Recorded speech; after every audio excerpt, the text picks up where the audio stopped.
Hi, everyone. Thank you so much for joining us. We are here at the Digital Assets Forum in London. I'm here with Brendan Ma, Head of Investment Strategy at Arbitrum Foundation. Hi, Really good to Brendan. be How are here. you? I'm very good, thank you. I just heard you had a good panel. Do you want to tell us a bit about what was Yeah, it was going a on fun there? panel at Digital Asset Forum. We talked about the future of tokenization and some of the cool things happening on chain. Nice. So, what is your hottest take from that panel?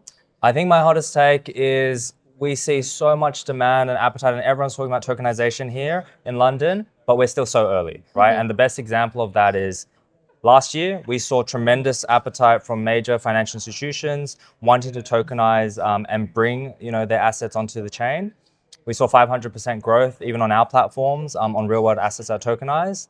And yet today, there's only a $25 billion pool of real world assets that are distributed all across blockchains. That's tiny compared to the opportunity across every single asset class. Public equities, as a great example, is 125 trillion. So there's a lot to do, a lot of work to do, and we're still very early.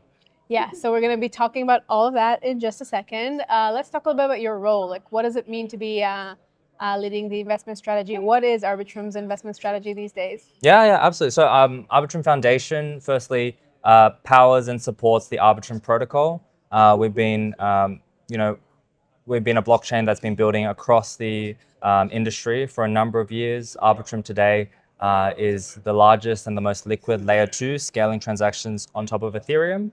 For us, we support and invest in and really power a lot of use cases across many different verticals, from consumer to institutional tokenization to decentralized finance. And so for us, it's about bringing more users on chain, being able to support and back great teams, all the way from crypto native teams to our great partners at Robinhood, who are tokenizing equities on chain. So that's our mandate, that's our mission, and there's a lot to do. And where do you mostly see the appetite, the investors' appetite these days? Yeah, I mean, there's a couple things that are really important right now.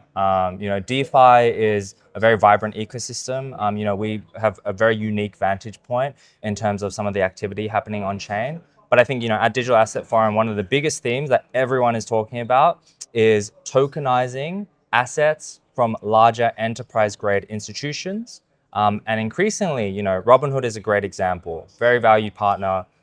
In just 4 months, they were able to tokenize 2,000 equities across the European Union to democratize and open up access for their retail client base, right? That is a trend and a thematic that continues to increase, and it goes across many different types of asset classes. Today we talked about private credit, we talked about equities, we talked about money market funds.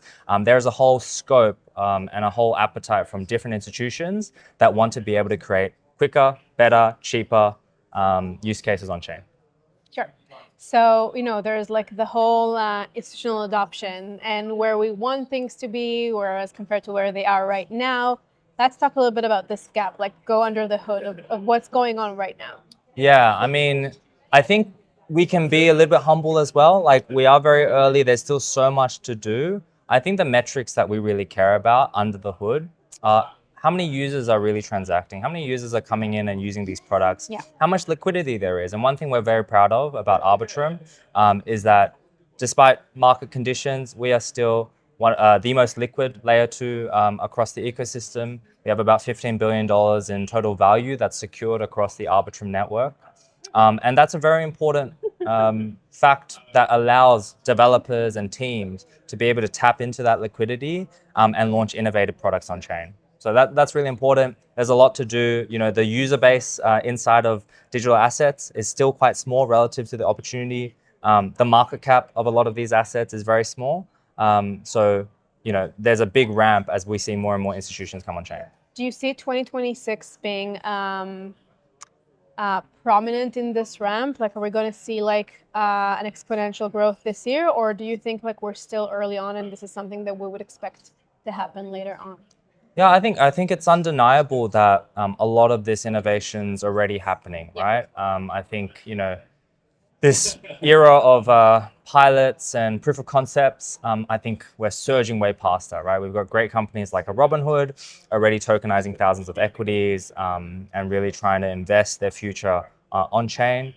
We support fantastic institutions with their tokenized money market funds and their products that are coming on chain. Everything from a BlackRock to a Wellington to many other teams that are doing fantastic work. So I think this year is really the year of scale. You know, if I think about the infrastructure rollout that's happened across the industry, a lot of these have shown what is possible to tokenize and then distribute assets. I think this year, as we see more and more teams come in, like the pipes are open to flow. Amazing. Thank you so much for your time and thank you for joining us. Amazing. Great conference.